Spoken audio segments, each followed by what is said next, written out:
Members of Congress, I have the high privilege and the distinct honor of presenting to you the President of the United States.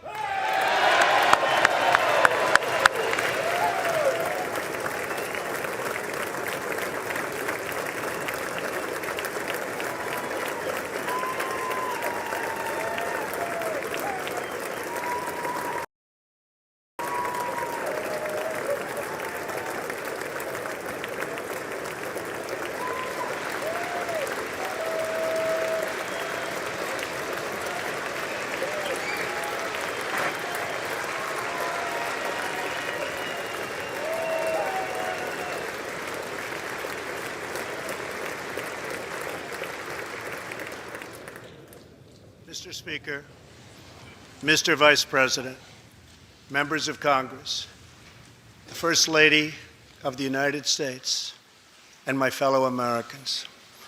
Less than 1 year has passed since I first stood at this podium in this majestic chamber to speak on behalf of the American people and to address their concerns, their hopes, and their dreams.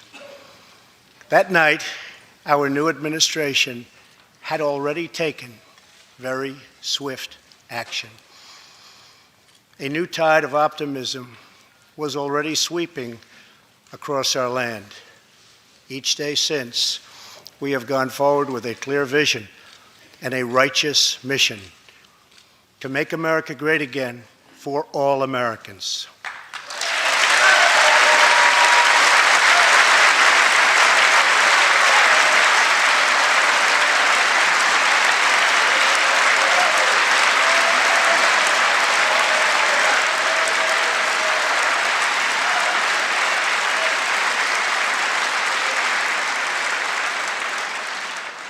Over the last year, we have made incredible progress and achieved extraordinary success.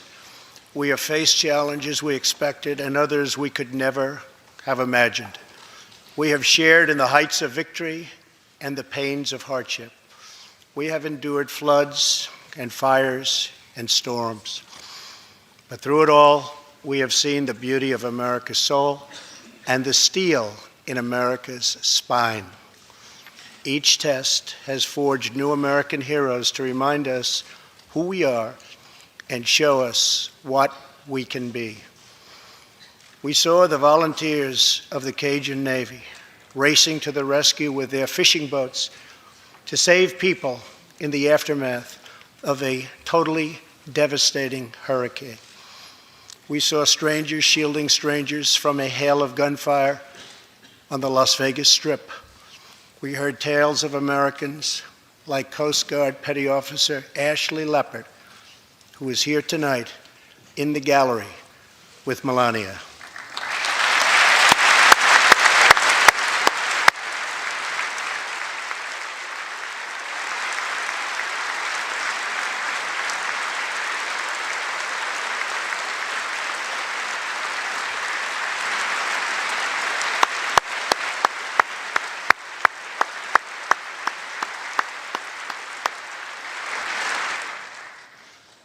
Ashley was aboard one of the first helicopters on the scene in Houston during the Hurricane Harvey. Through 18 hours of wind and rain, Ashley braved live power lines and deep water to help save more than 40 lives. Ashley, we all thank you. Thank you very much.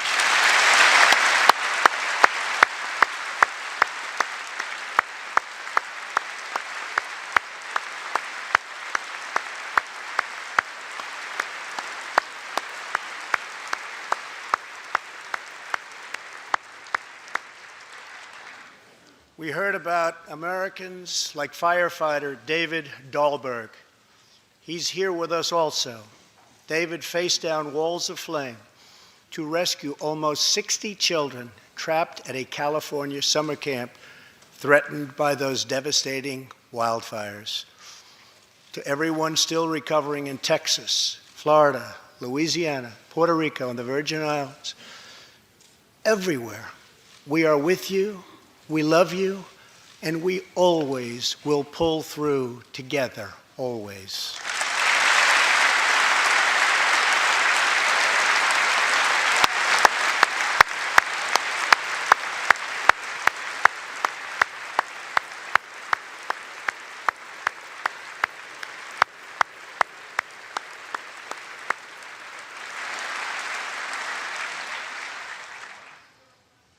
Thank you to David and the brave people of California. Thank you very much, David. Great job. Some trials over the past year touched this chamber very personally.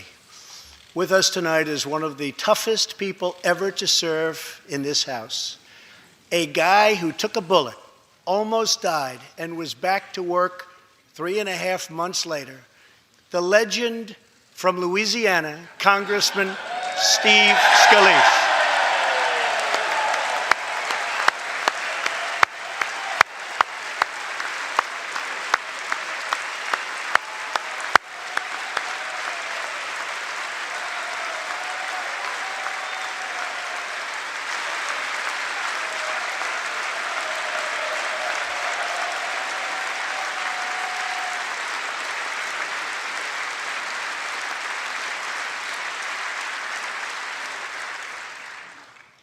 I think they like you, Steve. We're incredibly grateful for the heroic efforts of the Capitol Police officers, the Alexandria Police, and the doctors, nurses, and paramedics who saved his life and the lives of many others, some in this room. In the aftermath, yes.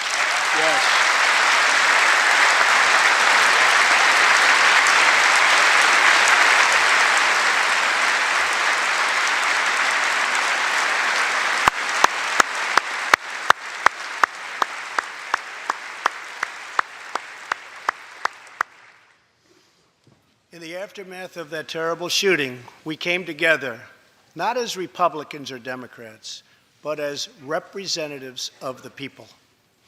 But it is not enough to come together only in times of tragedy. Tonight, I call upon all of us to set aside our differences, to seek out common ground, and to summon the unity we need to deliver for the people. This is really the key. These are the people we were elected to serve.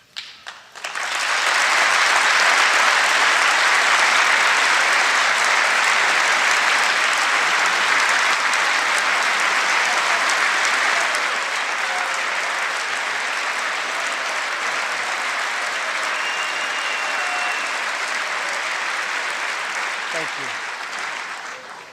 Over the last year, the world has seen what we always knew, that no people on earth are so fearless or daring or determined as Americans. If there is a mountain, we climb it. If there's a frontier, we cross it. If there's a challenge, we tame it.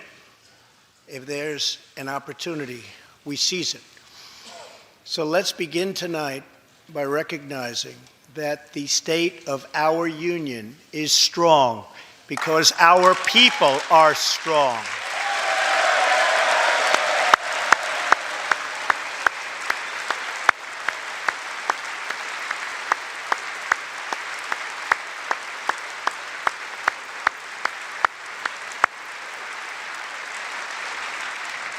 And together we are building a safe, strong, and proud America. Since the election, we have created 2.4 million new jobs, including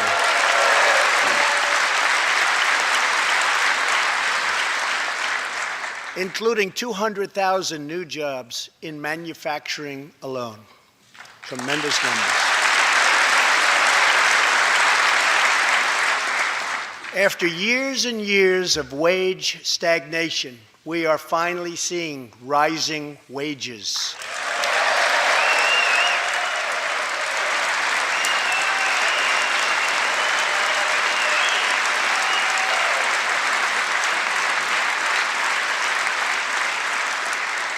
Unemployment claims have hit a 45-year low.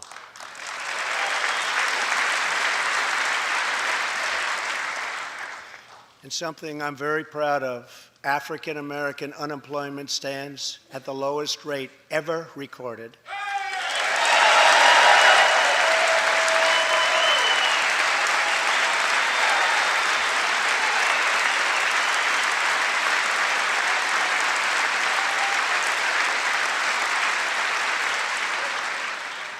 and Hispanic American unemployment has also reached the lowest levels in history.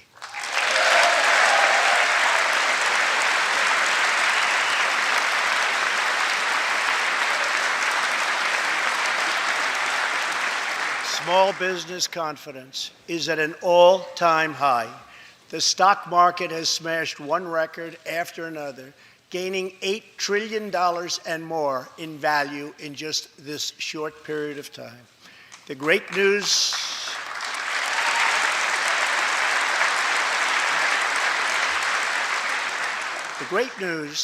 for Americans, 401k, retirement pension, and college savings accounts have gone through the roof.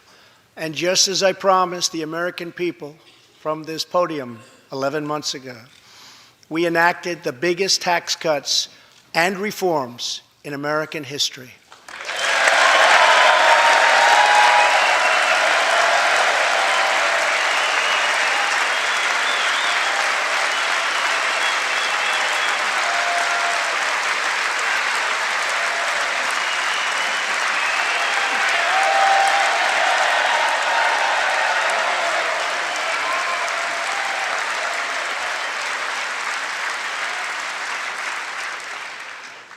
Our massive tax cuts provide tremendous relief for the middle class and small business.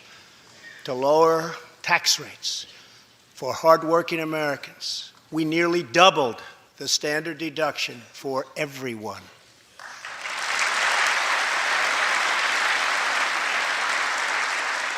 Now, the first $24,000 earned by a married couple is completely tax-free.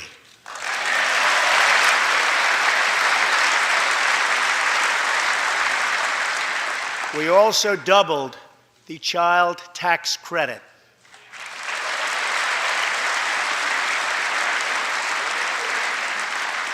A typical family of four making $75,000 will see their tax bill reduced by $2,000, slashing their tax bill in half.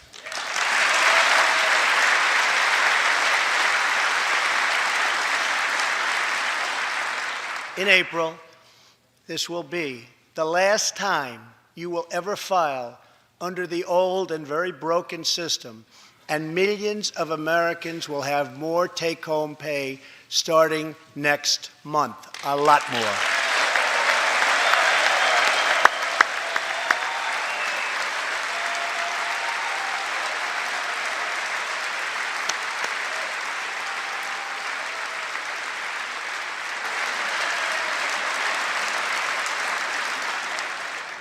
We eliminated an especially cruel tax that fell mostly on Americans making less than $50,000 a year, forcing them to pay tremendous penalties simply because they couldn't afford government-ordered health plans. We repealed the core of the disastrous Obamacare. The individual mandate is now gone. Thank heaven.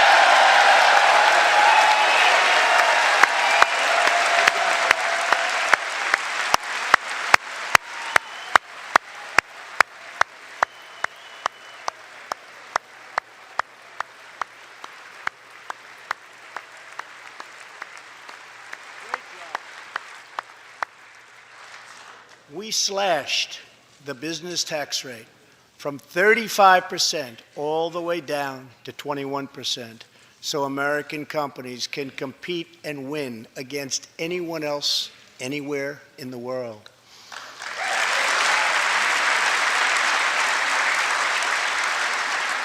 These changes alone are estimated to increase average family income by more than $4,000. A lot of money.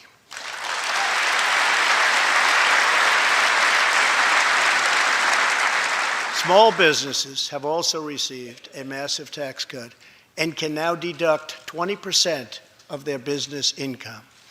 Here tonight are Steve Staub and Sandy Keplinger of Staub Manufacturing, a small, beautiful business in Ohio.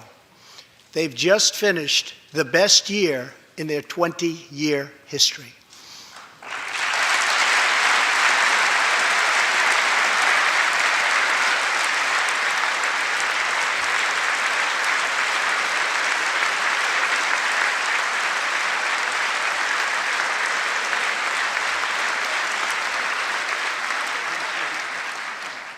Because of tax reform, they are handing out raises, hiring an additional 14 people, and expanding into the building next door.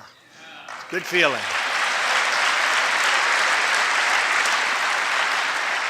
One of Staub's employees, Corey Adams, is also with us tonight. Corey is an all-American worker. He supported himself through high school, lost his job during the 2008 recession, and was later hired by Staub, where he trained to become a welder. Like many hardworking Americans, Corey plans to invest his tax cut raise into his new home and his two daughters' education. Corey, please stand.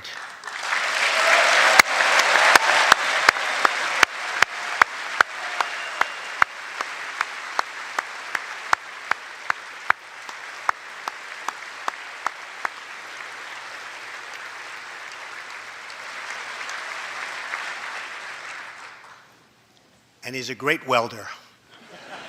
I was told that by the man that owns that company that's doing so well. So congratulations, Corey. Since we passed tax cuts, roughly 3 million workers have already gotten tax cut bonuses, many of them thousands and thousands of dollars per worker, and it's getting more every month, every week. Apple has just announced it plans to invest a total of $350 billion in America and hire another 20,000 workers.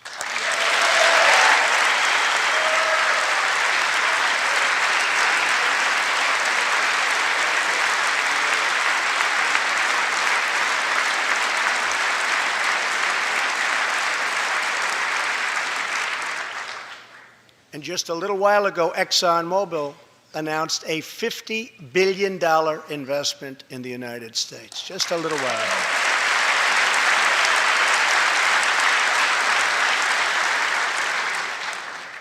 This, in fact, is our new American moment. There has never been a better time to start living the American dream. So to every citizen watching at home tonight, no matter where you've been or where you've come from, this is your time. If you work hard, if you believe in yourself, if you believe in America, then you can dream anything. You can be anything. And together, we can achieve absolutely anything.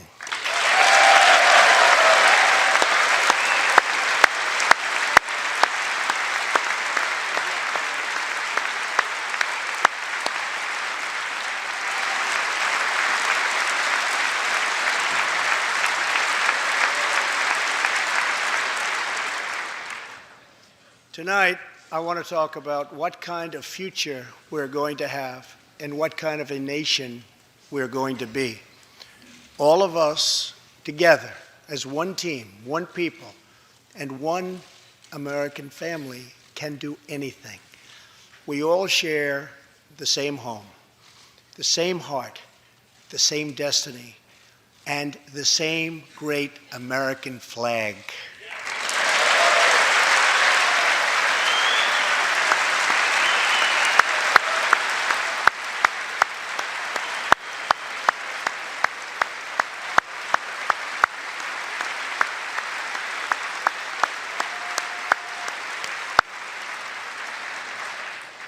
Together, we are rediscovering the American way.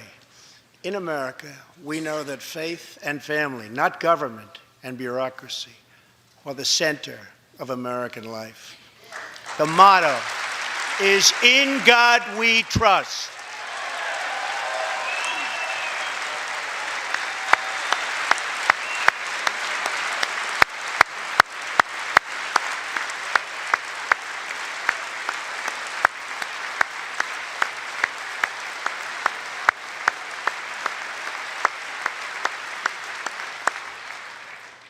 And we celebrate our police, our military, and our amazing veterans as heroes who deserve our total and unwavering support.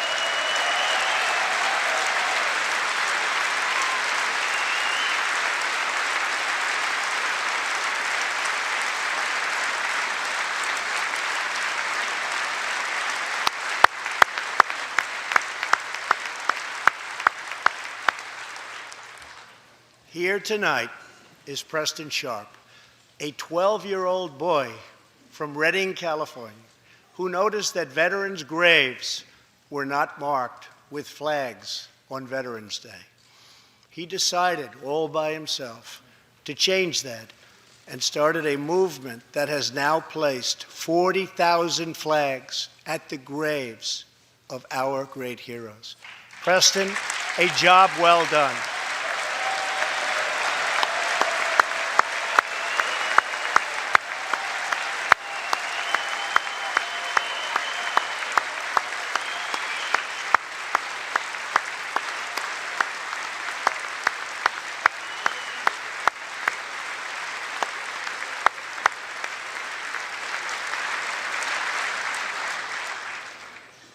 Young patriots like Preston teach all of us about our civic duty as Americans.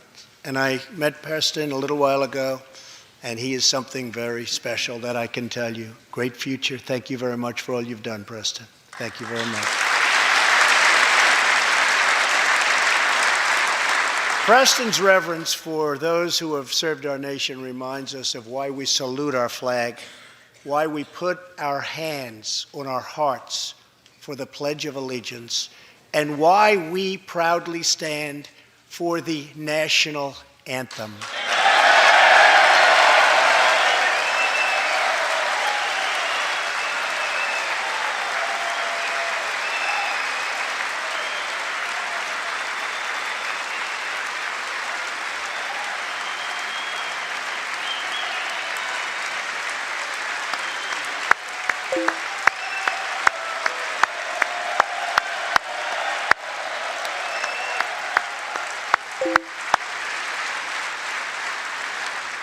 Americans love their country, and they deserve a government that shows them the same love and loyalty in return. For the last year, we have sought to restore the bonds of trust between our citizens and their government. Working with the Senate, we are appointing judges who will interpret the Constitution as written, including a great new Supreme Court justice and more circuit court judges than any new administration in the history of our country.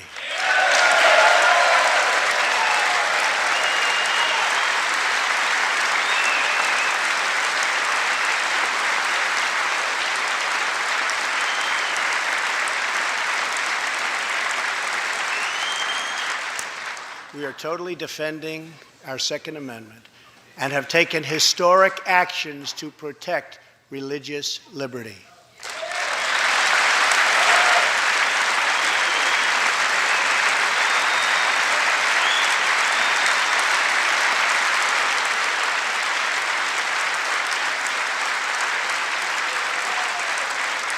And we are serving our brave veterans, including giving our veterans choice in their health care decisions.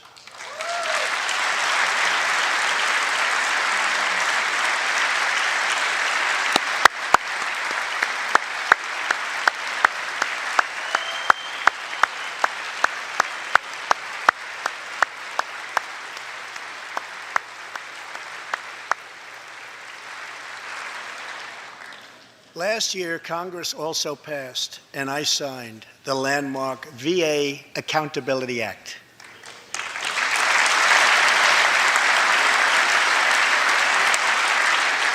Since its passage, my administration has already removed more than 1,500 VA employees who failed to give our veterans the care they deserve, and we are hiring talented people who love our vets as much as we do.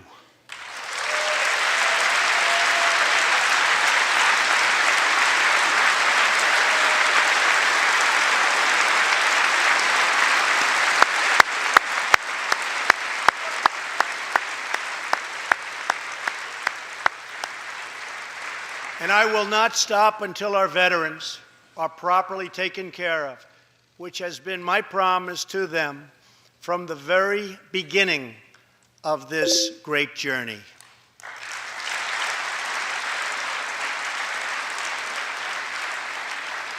All Americans deserve accountability, and respect. And that's what we are giving to our wonderful heroes, our veterans. Thank you.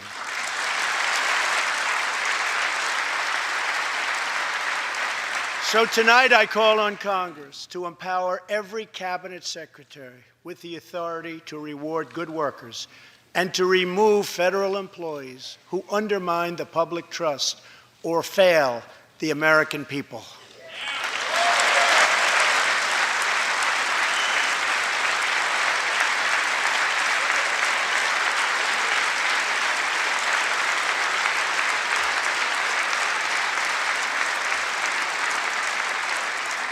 In our drive to make Washington accountable, we have eliminated more regulations in our first year than any administration in the history of our country.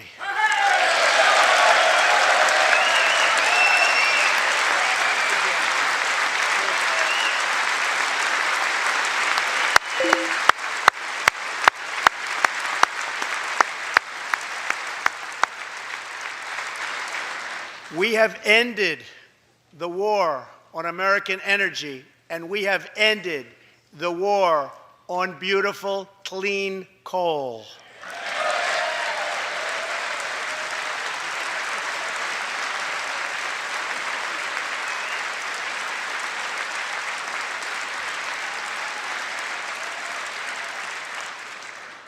We are now very proudly an exporter of energy to the world.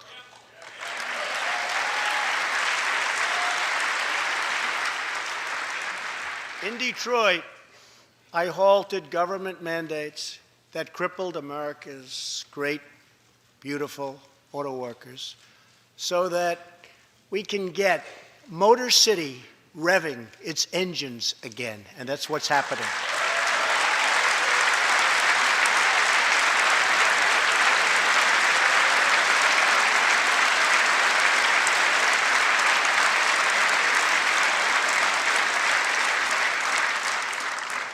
Many car companies are now building and expanding plants in the United States, something we haven't seen for decades.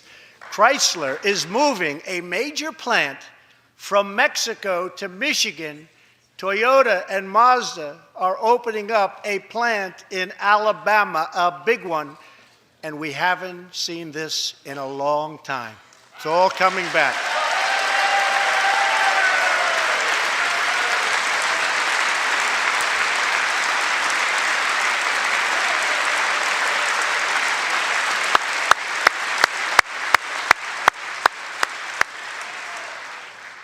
Very soon, auto plants and other plants will be opening up all over our country.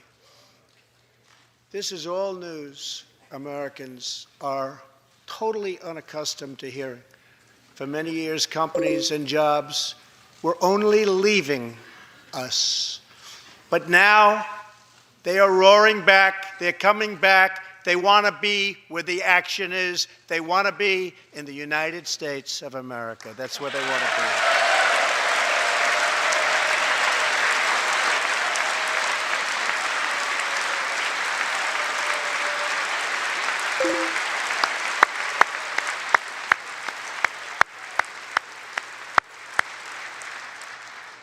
Exciting progress is happening every single day.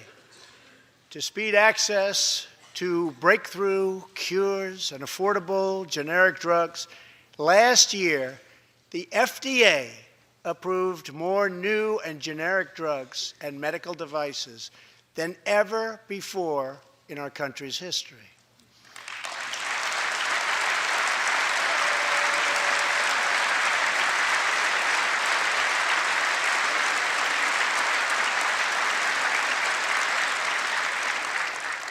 We also believe that patients with terminal conditions, terminal illness, should have access to experimental treatment immediately that could potentially save their lives. People who are terminally ill should not have to go from country to seek a cure. I want to give them a chance right here at home It's time for Congress to give these wonderful, incredible Americans the right to try.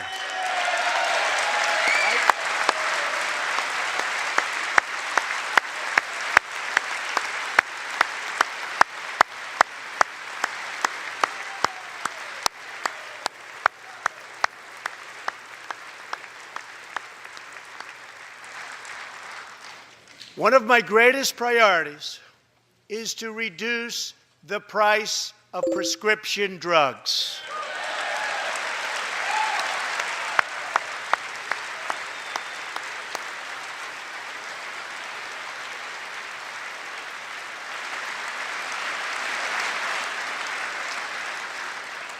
In many other countries, these drugs cost far less than what we pay in the United States, and it's very, very unfair. That is why I've directed my administration to make fixing the injustice of high drug prices one of my top priorities for the year.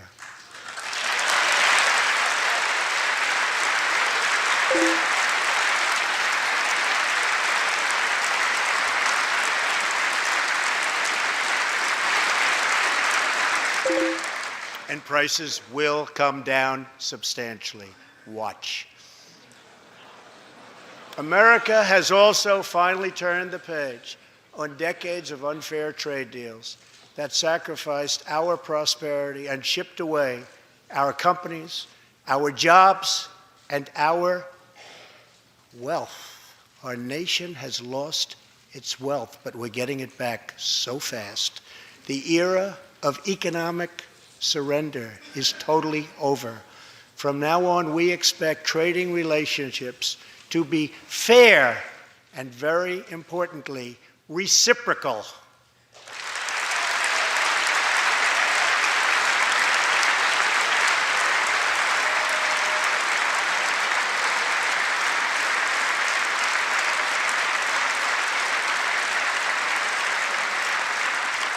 We will work to fix bad trade deals and negotiate new ones, and they'll be good ones, but they'll be fair.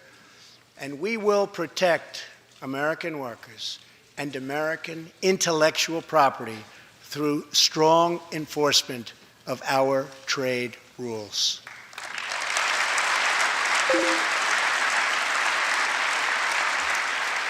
As we rebuild our industries, it is also time to rebuild our crumbling infrastructure.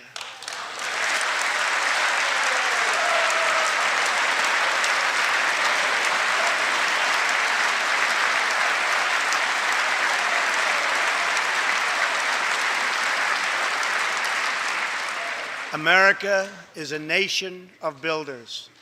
We built the Empire State Building in just 1 year. Isn't it a disgrace that it can now take 10 years just to get a minor permit approved for the building of a simple road?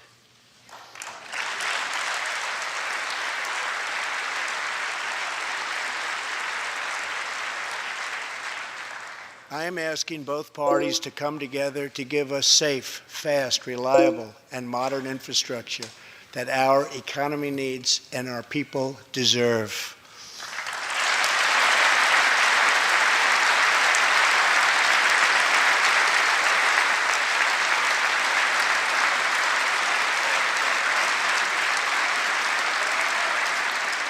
Tonight, I'm calling on Congress to produce a bill that generates at least $1.5 trillion for the new infrastructure investment that our country so desperately needs.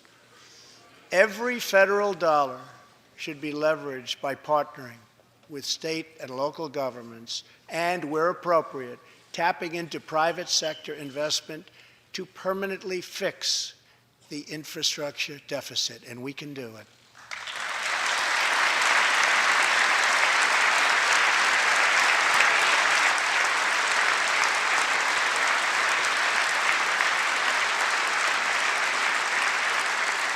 Any bill must also streamline the permitting and approval process, getting it down to no more than 2 years and perhaps even one. Together, we can reclaim our great building heritage.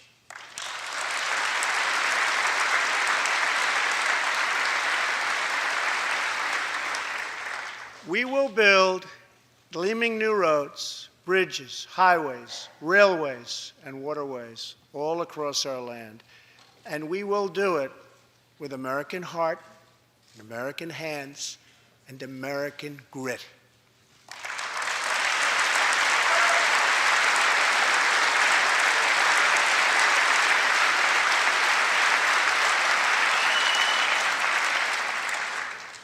We want every American to know the dignity of a hard day's work.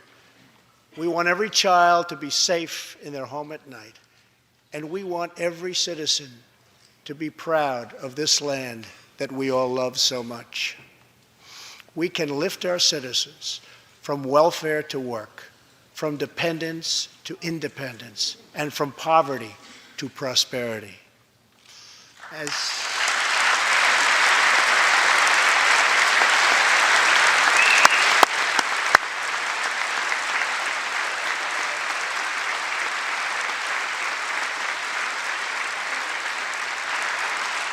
As tax cuts create new jobs, let's invest in workforce development, and let's invest in job training, which we need so badly.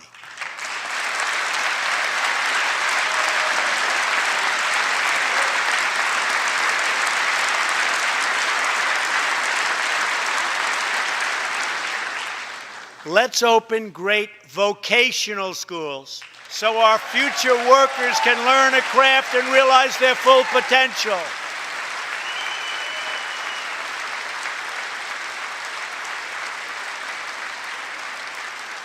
And let's support working families by supporting paid family leave.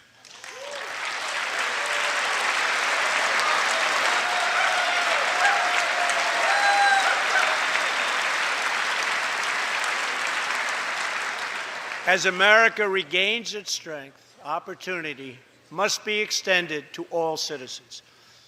That is why this year we will embark on reforming our prisons to help former inmates who have served their time get a second chance at life.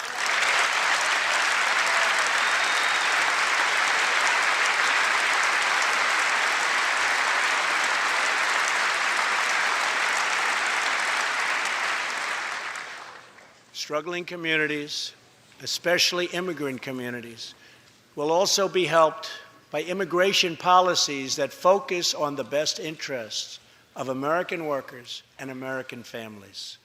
For decades, open borders have allowed drugs and gangs to pour into our most vulnerable communities.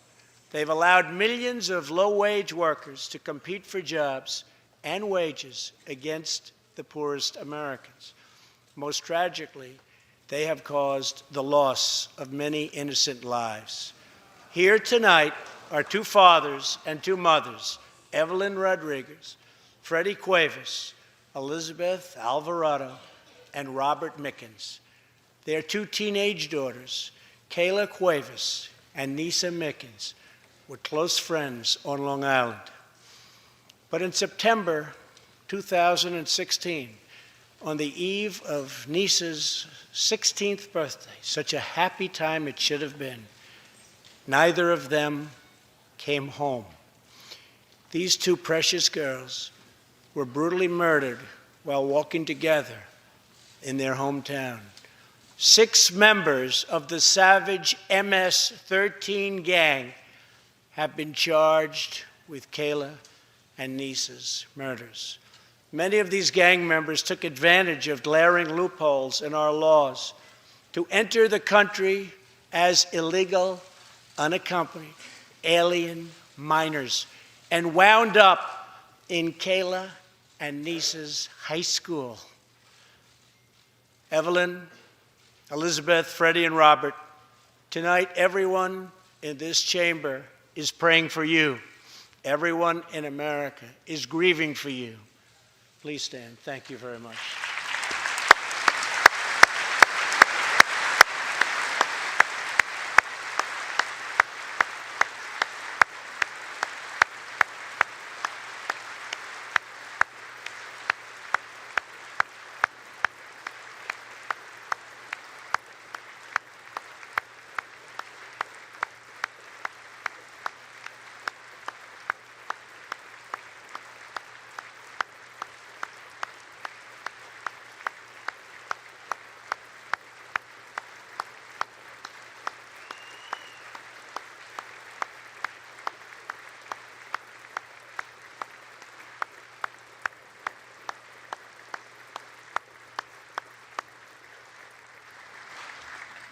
I want you to know that 320 million hearts are right now breaking for you. We love you. Thank you.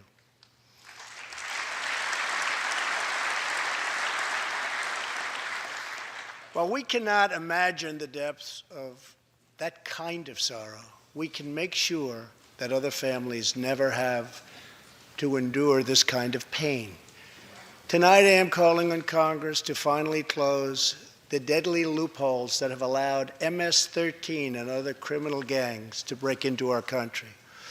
We have proposed new legislation that will fix our immigration laws and support our ICE and Border Patrol agents. These are great people. These are great, great people that work so hard in the midst of such danger so that this can never happen again.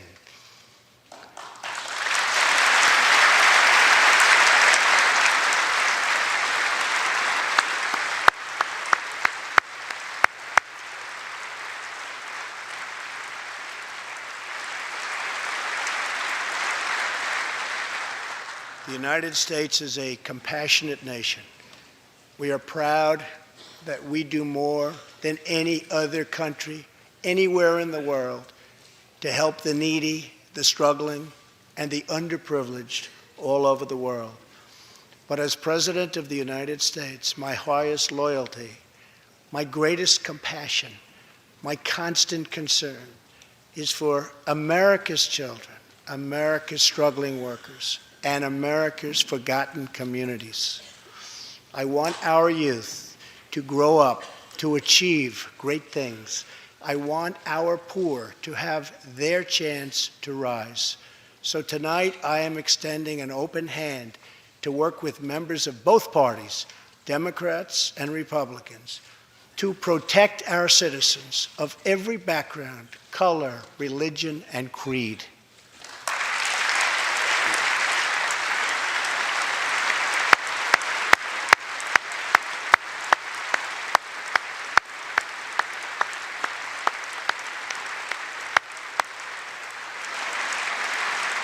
My duty, and the sacred duty of every elected official in this chamber, is to defend Americans, to protect their safety, their families, their communities, and their right to the American dream. Because Americans are dreamers too.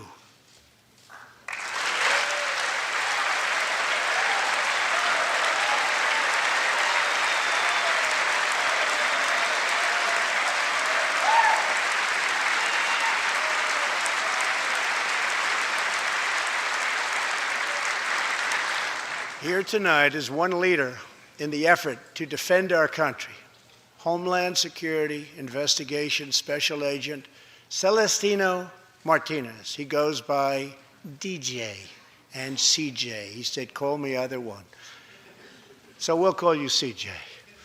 Served 15 years in the Air Force before becoming an ICE agent and spending the last 15 years fighting gang violence and getting dangerous criminals off of our streets. Tough job. At one point, MS-13 leaders ordered CJ's murder, and they wanted it to happen quickly.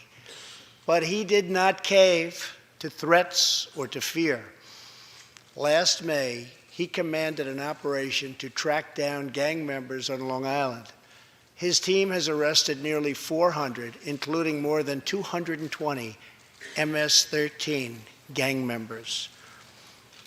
And I have to tell you what the Border Patrol and ICE have done. We have sent thousands and thousands and thousands of MS-13 horrible people out of this country or into our prisons.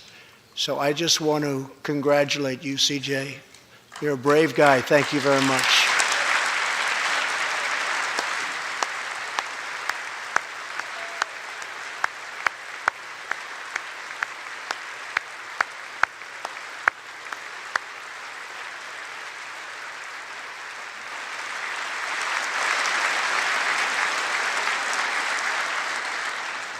And I asked CJ, what's the secret? He said, we're just tougher than they are. And I like that answer.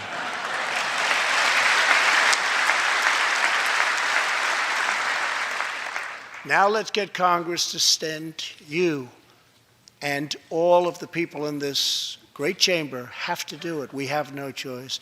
CJ, we're going to send you reinforcements, and we're going to send them to you quickly. It's what you need.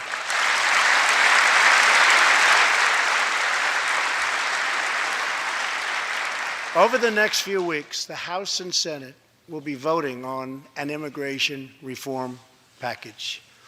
In recent months, my administration has met extensively with both Democrats and Republicans to craft a bipartisan approach to immigration reform. Based on these discussions, we presented Congress with a detailed proposal that should be supported by both parties as a fair compromise, one where nobody gets everything they want, but where our country gets the critical reforms it needs and must have.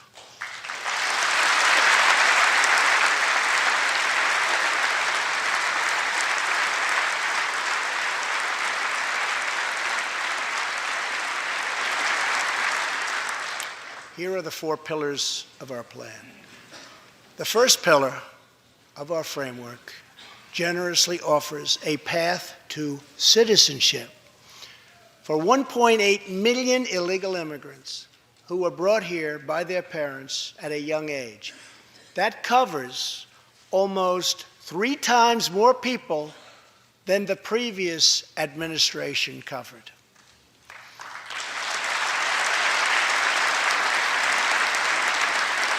Under our plan, those who meet education and work requirements and show good moral character will be able to become full citizens of the United States over a 12-year period.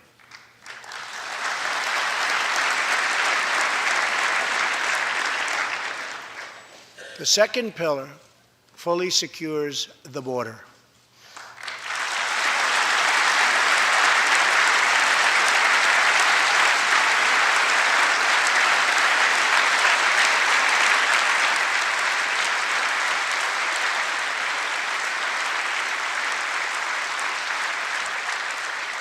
That means building a great wall on the southern border, and it means hiring more heroes like CJ to keep our communities safe.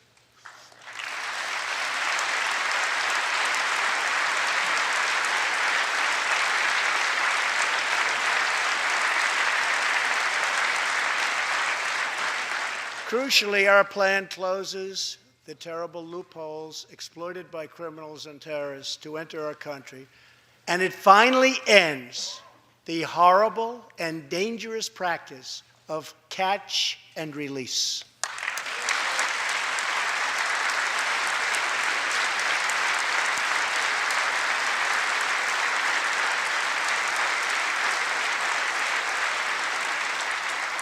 The third pillar ends the visa lottery, a program that randomly hands out green cards without any regard for skill, merit, or the safety of American people.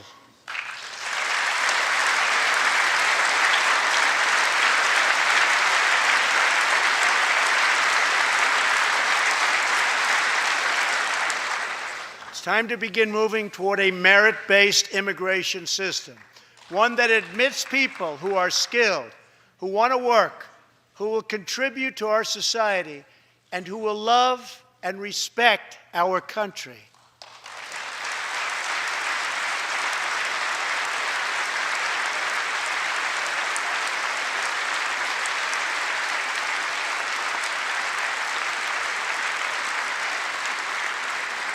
The fourth and final pillar protects the nuclear family by ending chain migration.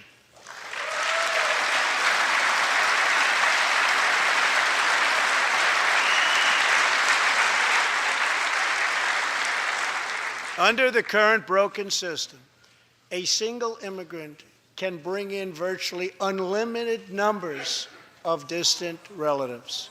Under our plan, we focus on the immediate family by limiting sponsorships to spouses and minor children.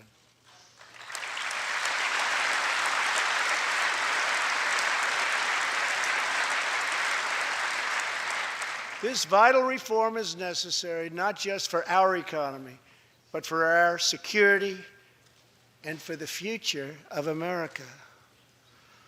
In recent weeks, 2 terrorist attacks in New York were made possible by the visa lottery and chain migration. In the age of terrorism, these programs present risks we can just no longer afford. It's time to reform.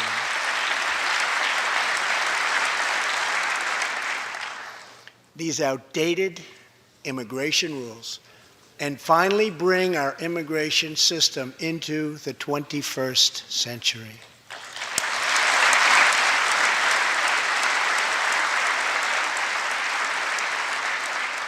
These 4 pillars represent a down-the-middle compromise and one that will create a safe, modern, and lawful immigration system.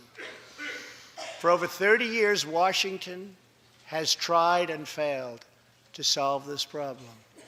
This Congress can be the one that finally makes it happen.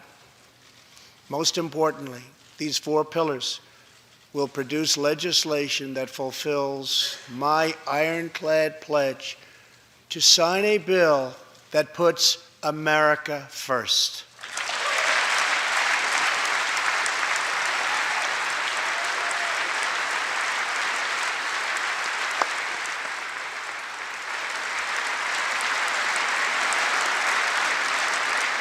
So let's come together, set politics aside, and finally get the job done.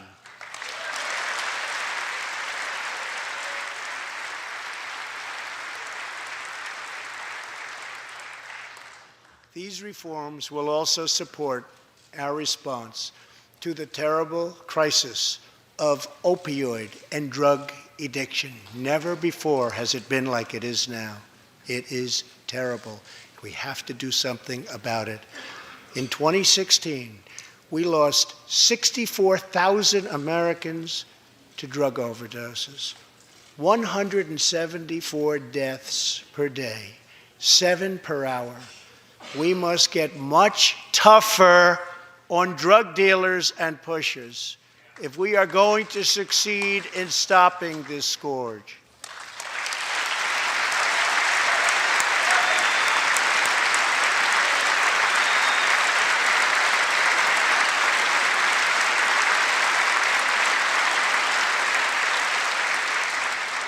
My administration is committed to fighting the drug epidemic and helping get treatment for those in need, for those who have been so terribly hurt.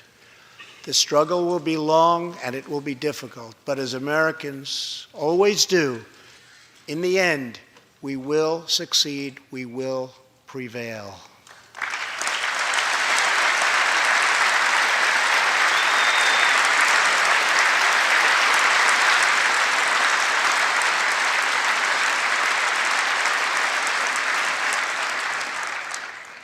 As we have seen tonight, the most difficult challenges bring out the best in America.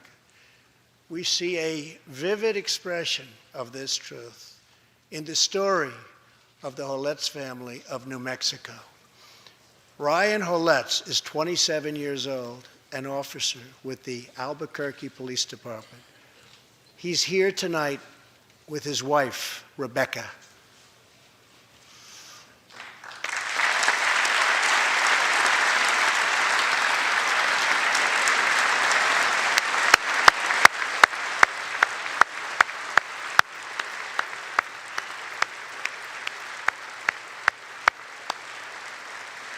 Thank you, Ryan.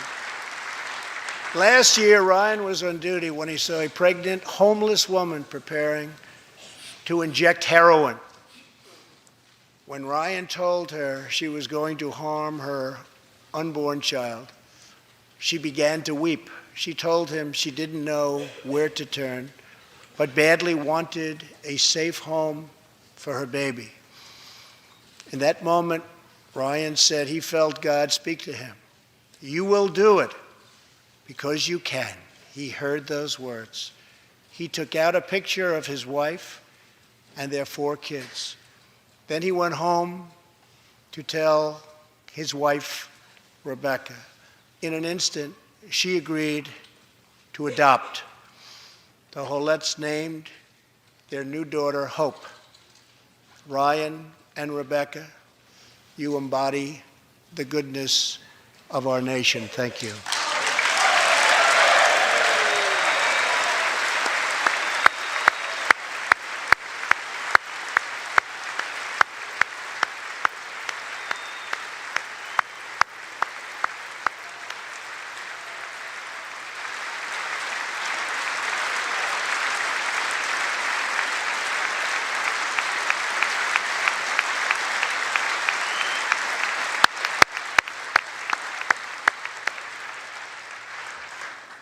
Thank you, Ryan and Rebecca.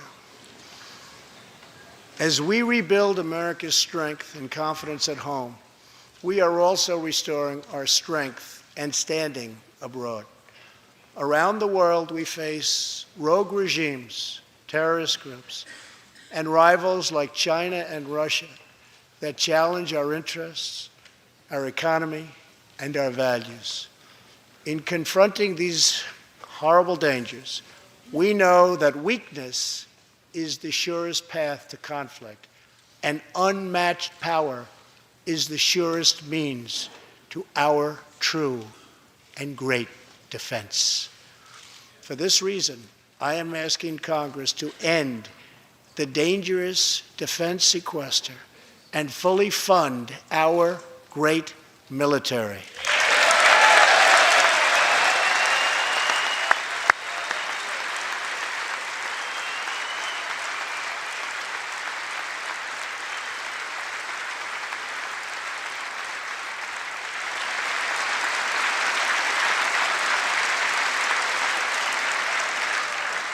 As part of our defense, we must modernize and rebuild our nuclear arsenal, hopefully never having to use it, but making it so strong and so powerful that it will deter any acts of aggression by any other nation or anyone else.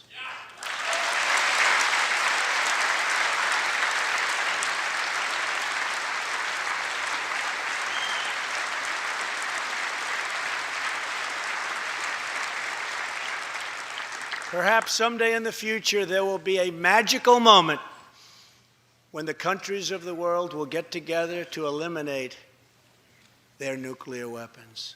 Unfortunately, we are not there yet, sadly. Last year, I also pledged that we would work with our allies to extinguish ISIS from the face of the earth.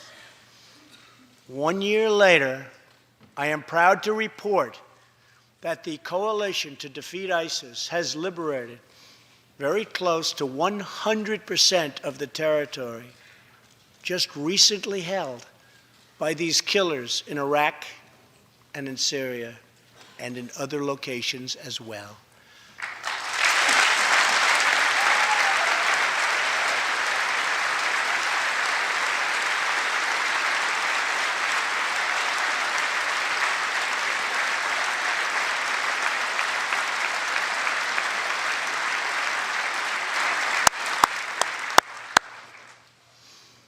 But there is much more work to be done.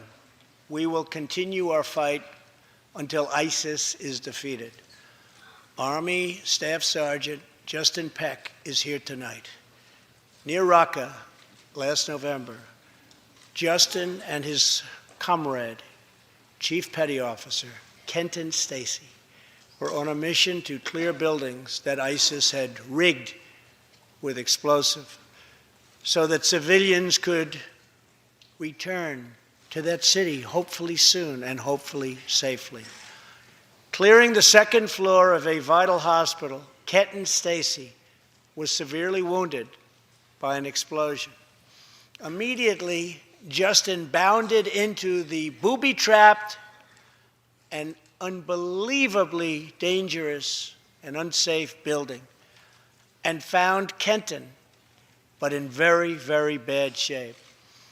He applied pressure to the wound and inserted a tube to reopen an airway.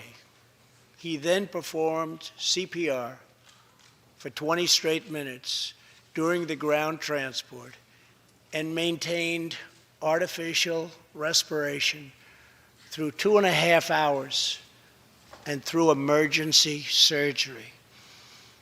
Kenton Stacy would have died if it were not for Justin's selfless love for his fellow warrior. Tonight, Kenton is recovering in Texas. Raqqa is liberated, and Justin is wearing his new Bronze Star with a V for valor. Staff Sergeant Peck, all of America salutes you.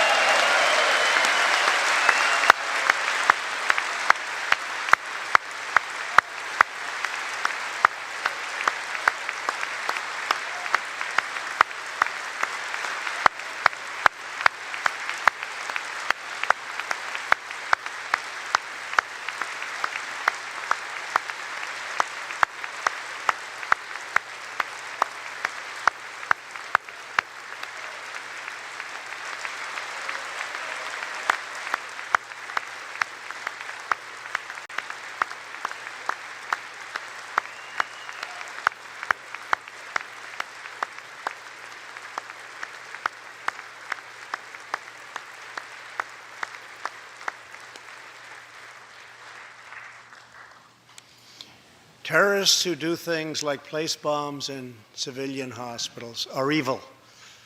When possible, we have no choice but to annihilate them. When necessary, we must be able to detain and question them. But we must be clear, terrorists are not merely criminals. They are unlawful enemy combatants.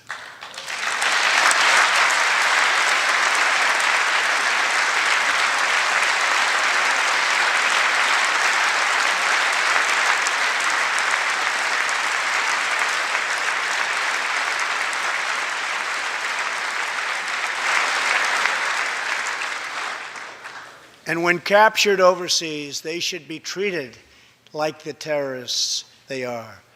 In the past, we have foolishly released hundreds and hundreds of dangerous terrorists, only to meet them again on the battlefield, including the ISIS leader, al-Baghdadi, who we captured, who we had, who we released. So today, I'm keeping another promise. I just signed, prior to walking in, an order directing Secretary Mattis, who is doing a great job. Thank you.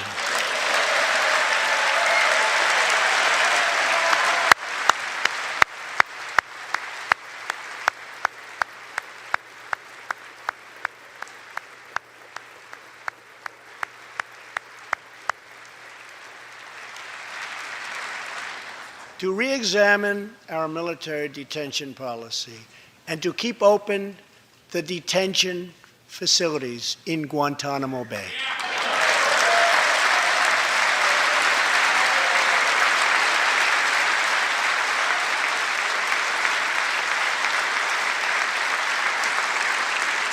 I am asking Congress to ensure that in the fight against ISIS and al-Qaeda, we continue to have all necessary power to detain terrorists wherever we chase them down, wherever we find them.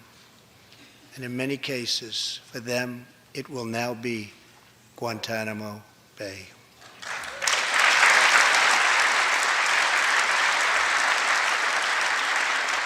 At the same time, as of a few months ago, our warriors in Afghanistan have new rules of engagement.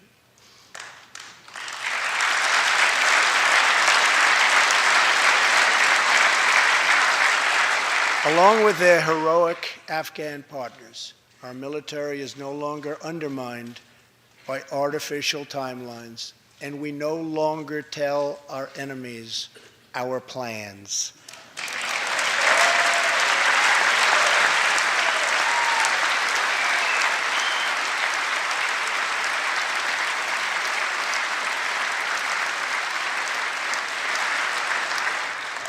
Last month, I also took an action endorsed unanimously by the U.S. Senate just months before. I recognized Jerusalem as the capital of Israel.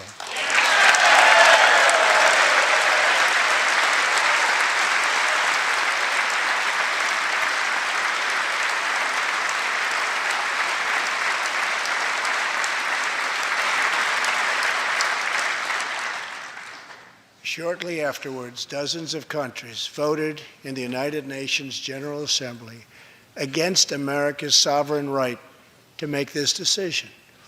In 2016, American taxpayers generously sent those same countries more than $20 billion in aid.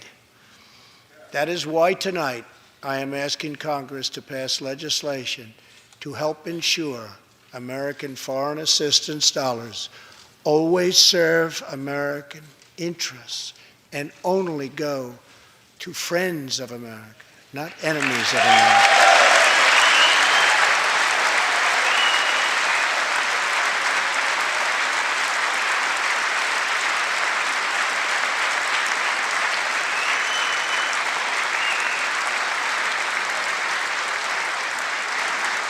As we strengthen friendships all around the world, we are also restoring clarity about our adversaries. When the people of Iran rose up against the crimes of their corrupt dictatorship, I did not stay silent. America stands with the people of Iran in their courageous struggle for freedom.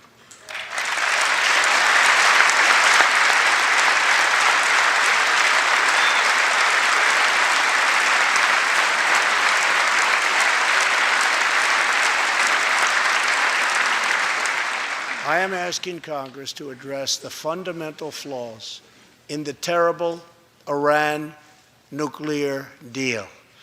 My administration has also imposed tough sanctions on the communist and socialist dictatorships in Cuba and Venezuela.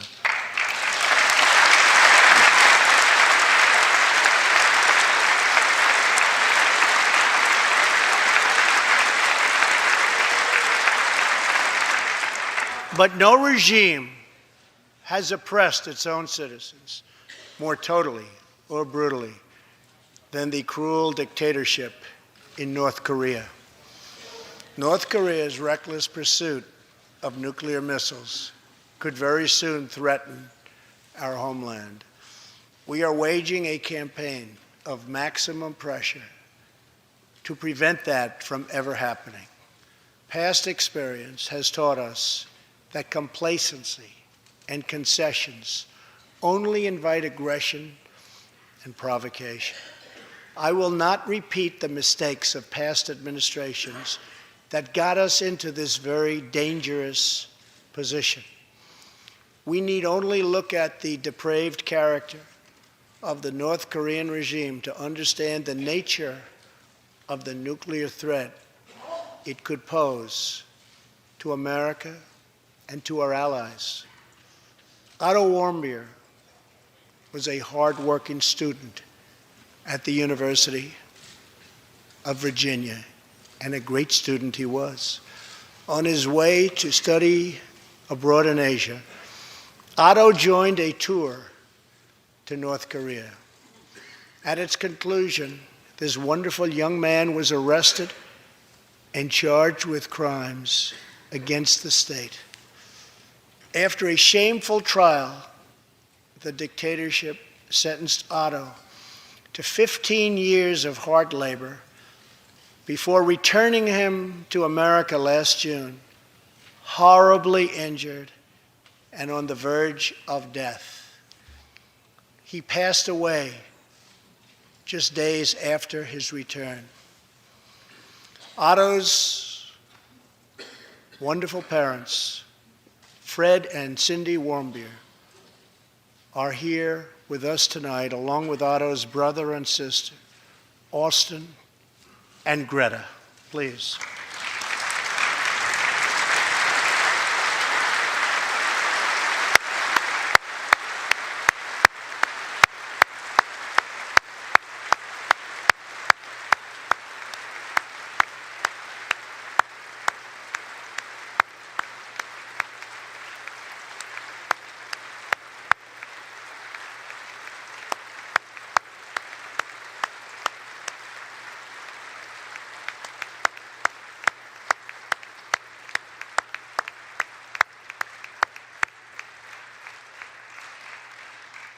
incredible people. You are powerful witnesses to a menace that threatens our world, and your strength truly inspires us all. Thank you very much. Thank you.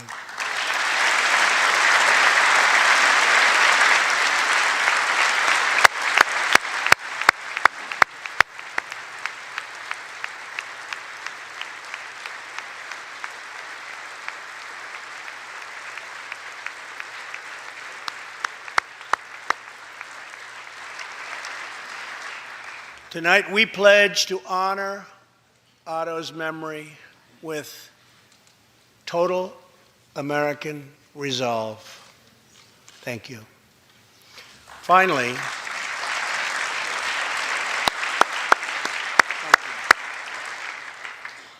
we are joined by one more witness to the ominous nature of this regime.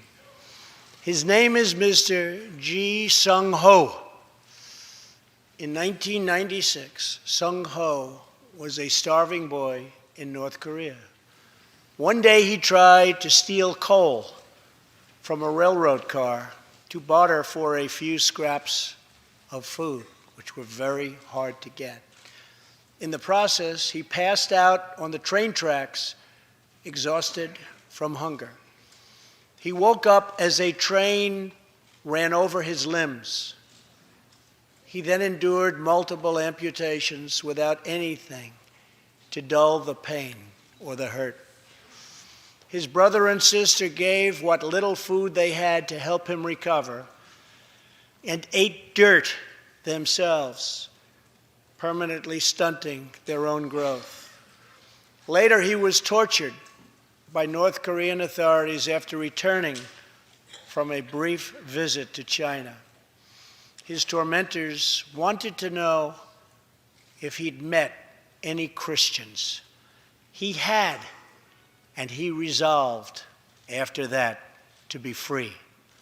Sung-ho traveled thousands of miles on crutches all across China and Southeast Asia to freedom. Most of his family followed. His father was caught trying to escape and was tortured to death.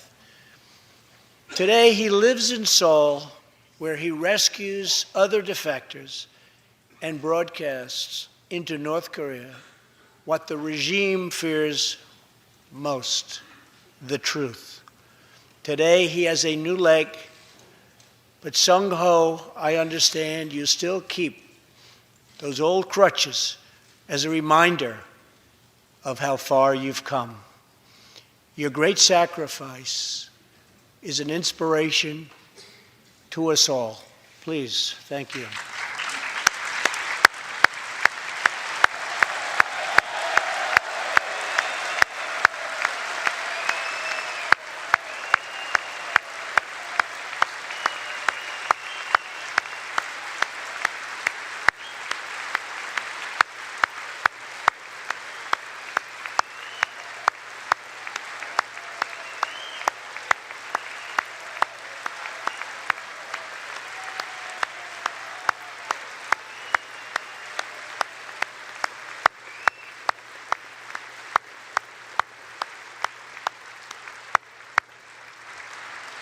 Sung-ho's story is a testament to the yearning of every human soul to live in freedom.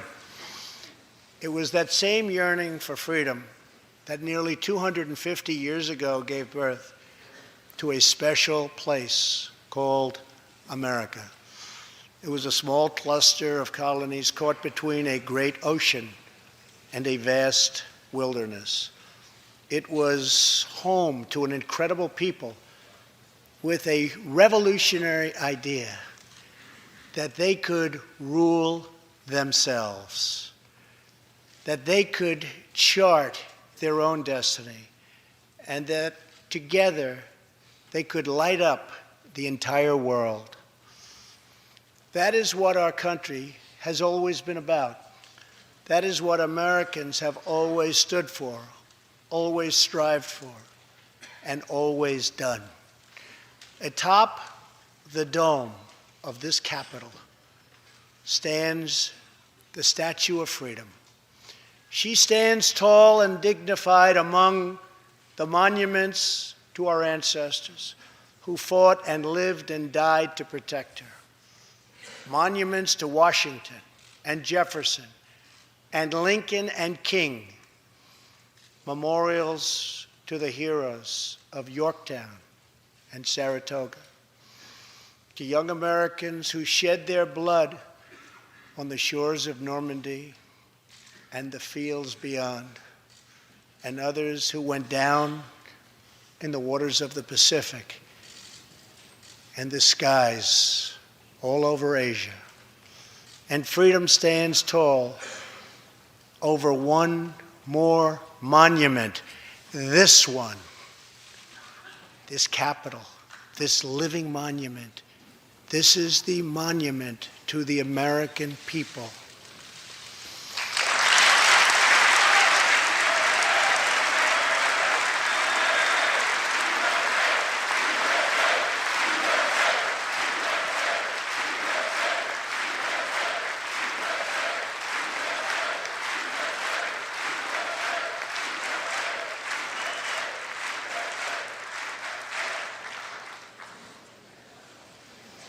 We're a people whose heroes live not only in the past, but all around us, defending hope, pride, and defending the American way.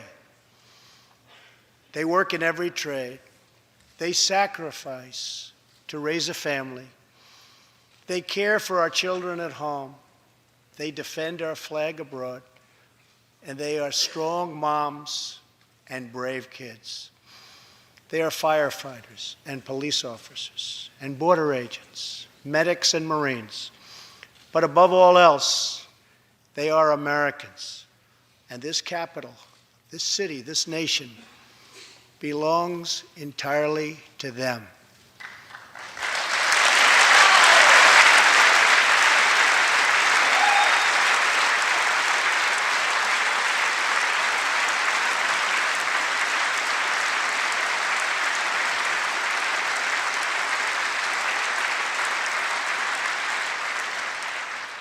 Our task is to respect them, to listen to them, to serve them, to protect them, and to always be worthy of them. Americans fill the world with art and music. They push the bounds of science and discovery, and they forever remind us of what we should never, ever forget. The people dreamed this country. The people built this country. And it's the people who are making America great again.